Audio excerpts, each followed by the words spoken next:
All right, we are just about set.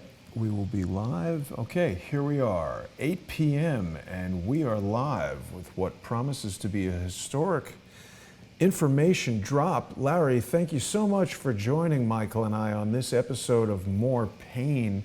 As we were just discussing, you, of course, prevailed in this FOIA lawsuit. Was it back in July, Larry, that Emmett Sullivan ruled in your favor?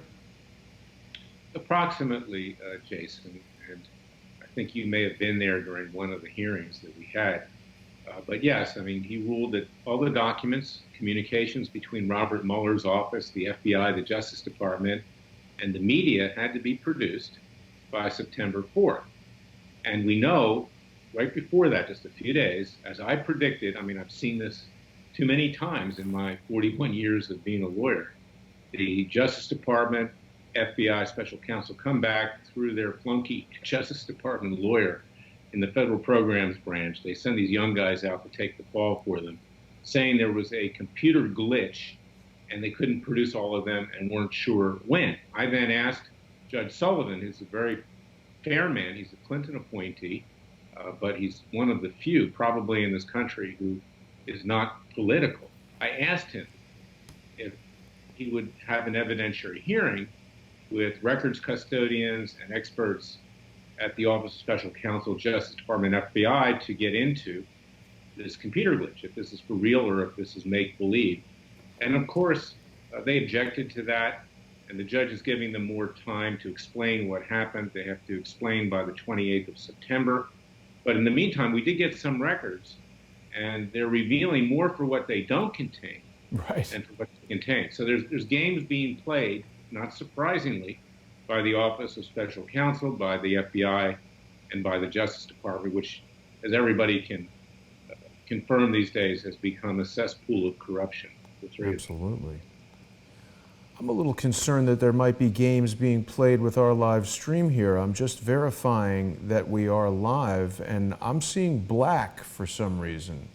Although we are outputting correctly right here, there's nothing showing up, which is quite disconcerting. I don't know why that would be.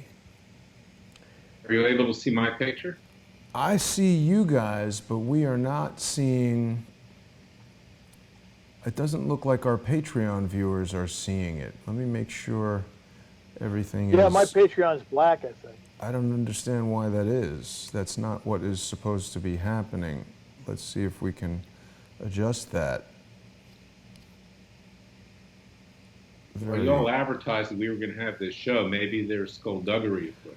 I'm wondering if that's not the case. I apologize, gentlemen. I have no explanation as to why that's happening. But Larry, you were saying they are claiming there's a computer glitch. They waited until September 4th to tell you that. What else can you tell us? Well, that's historically the case. I mean, back in the early 2000s when I was running Judicial Watch, which I founded, Hillary Clinton and Bill Clinton had a, quote, computer glitch in the White House. There were 1 million suppressed emails that should have been produced to then independent counsel Ken Starr and later Robert Ray, Larry Klayman, Judicial Watch, and Congress. And it was a computer glitch. We went through an entire criminal contempt proceeding before Judge Royce Lambert. And these kinds of things, and I predicted it to my colleagues, that they would do something and run out the clock to the very last minute to try to delay. And the reason for this, in all likelihood, is because Mueller was going into these trials with Paul Manafort. Also, he's writing an impeachment report right now, undoubtedly, which he's going to release, if not before the midterm elections, then shortly thereafter. And he doesn't want it revealed that there are criminal grand jury leaks coming out of the Office of Special Counsel and the FBI. Because if that's the case, that would be all she wrote for Robert Mueller and his witch hunt, this frankly unauthorized investigation that goes far beyond the mandate that was given to him by the Justice Department. So to me, it's all too convenient. Does 2 and 2 equal 4? Most times it does, particularly when you're dealing with the Justice Department and FBI these days. Absolutely, Larry. And I recall you predicting that very accurately, and it has now come true. What I'm going to do is I am going to post the link to the FOIA documents so that our viewers can download those while they are waiting for the live stream to begin. I hope there's no shenanigans going on, but it's always difficult to know. There are a lot of people who are waiting to watch us and unfortunately are not going to be able to. But let's keep doing the deep dive. Michael, you and I were on the phone last night and you were telling me some pretty amazing things that you were discovering, as Larry says, in large part from what it's missing. What can you tell us about what you've seen so far in your cursory examination of these thousands of emails? Well, there's a lot of emails, and first thing I want to do is thank Larry for bringing us, True Pundit, in on this. You didn't have to do that, so we appreciate that, and we're happy to try to spread the word and get other folks to try to download this and tackle it and kind of WikiLeaks style to see really what's in here, because there was too much for us to digest in 2 days. But what I looked at, some of the things that jumped out at me was the spokesman for the main spokesman. There are a couple spokesmen, but the main spokesman is Peter Carr for the Special Counsel Office, and whenever somebody emails him from the media, it's usually a couple of lines. We have no comment. We have no comment. But then, it's almost, you probably copy and paste it half the time. It's like, we have no comment. We have no comment. But then when you start looking into these things, into the emails, you see appointments that he's having outside the office with elite, I call them elite mainstream media. And also he has phone appointments, half hour and hour blocks with these folks. And it kind of puts you in the spot like, wait a minute, what are these guys talking about? If this guy's job is to say no comment, which it really should be, in a organization where they're running a criminal investigation, there really shouldn't be a whole lot of chit chat. I mean, the FBI's policy is we don't comment on investigations. So why is the Special Counsel's Office meeting with members of the media and things like that? Doesn't make any sense. Yeah. And then you can also see patterns on how they treat certain media compared to other media. I think there's a definite slant toward the left, a huge slant toward the left. And there's a lot of other strange things. We haven't gotten through all of them. I'm sure people, when they download them, are going to say, what's going on here? Why is this guy meeting with people? And why is he having special sessions with this group and not offering special sessions to another group? And he's also, at one point, I don't want to ramble too much, but at one point he's texting on his cell phone in the middle of the night. And specifically, they're not even allowed to use the cell phone in the office. They're not allowed to take their personal cell phones in the office with them to prevent leaks. I know that from sources with the special counsel. So why is he texting at 10, 11, 12 at night with mainstream media people talking about, and he's a lot more chatty on the text than he is on the email. I guess he probably thought no one would ever get his text, but Larry has them. So those are kind of like the major points of saying, wait a second, what is this? And then there's other issues with that. Like, is this a secure phone? And then is he talking to people, and what is he talking about? And could his phone be monitored? And if he's not allowed to use it at work, why is he using it at home? So, I mean, there's a whole lot of different things going on. And then we did a cursory examination of it, and we noticed that only texts from iPhones, they only gave that to Larry. There's no text from Androids, and there's no text from non-iPhones. So you can't tell me that everybody that texts this guy is using an iPhone. There has to be Android text. I mean, most of the guys I know use Androids. So where are the Android texts? If the federal judge, Sullivan, decided that Larry should get everything that he asked for. That was all correspondences from special counsel to the media. And it doesn't look like he got anywhere close to that. So what are they going to do? How are they going to make up the gap with what wasn't delivered? And, I've got some and like Larry said, are some of the things that just haven't conveniently been delivered some of the more damning things that they want to say, whoa, like Wiseman's text. Where's Wiseman's text and things like that? I probably looked at 600 or 700. I saw one text from Wiseman. I'm like, wait a minute, where are these texts from the other players in the special counsel's team? So those are kind of some of the things that just jump out at you right away. But like I said, I haven't even been through the whole thing. So I like to put that to the readers and the supporters to take a look and say, hey, what's going on with these emails? Yeah. So I've got some of the text messages up right now. And as you mentioned, Michael, this tranche of information that we've released contains emails, text messages, some scheduling information, as well as some of the correspondence between Larry and Joe Dugan, Larry, what's Joe Dugan's role in all this? He's the young Justice Department lawyer in the Federal Programs Branch. And, on the surface, he appears to be a very nice kid. He's a young lawyer.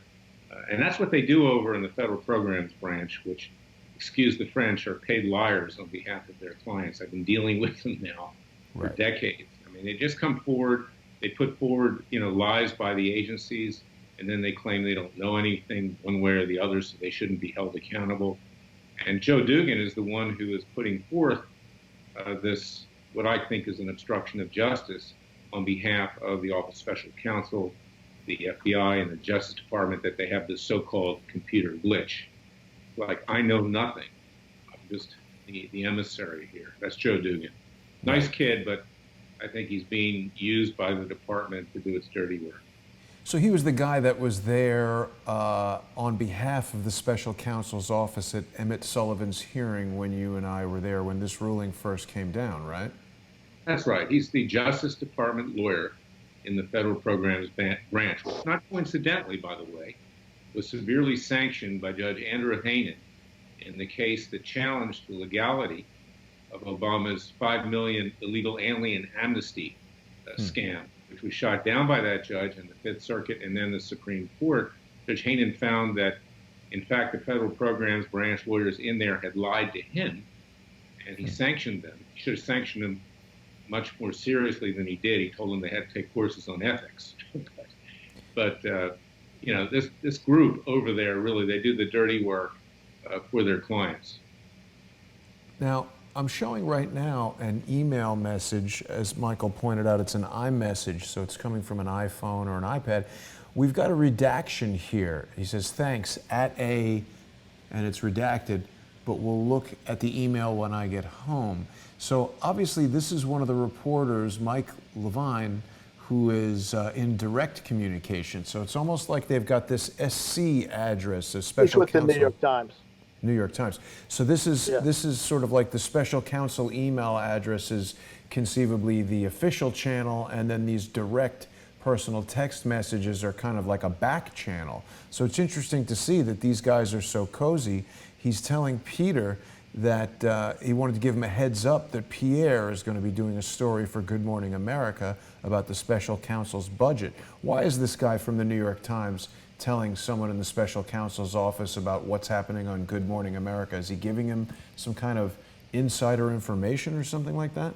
Chummy, they've become great friends. They have an affinity, a leftist affinity, as Michael pointed out.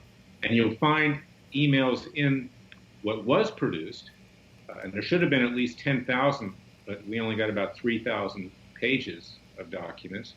You have reporters writing to Peter Carr, the spokesman for Office of Special Counsel, mocking attempts to get to the truth of what's going on with the Special Counsel's investigation and with regard to certain targets and subjects of that investigation. There's a few emails to that effect, like, ha, ha, ha, look at what these clowns, on the conservative right or whoever are doing.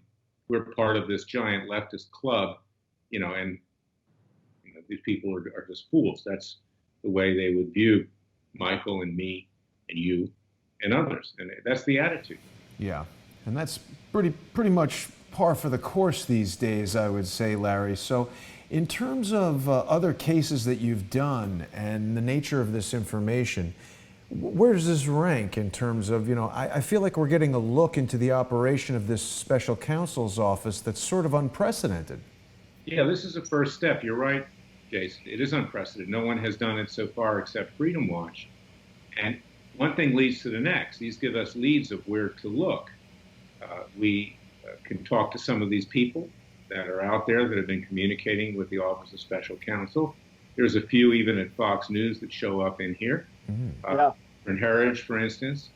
And we can try to get from them, more information about what was going on at a particular point in time. But the key here is this guy, Peter Carr, was meeting off campus, so to speak, outside of the Office of Special Counsel, in restaurants with reporters. And that is the likely scene of the crime, in effect, where information was disclosed, leaked, grand jury information.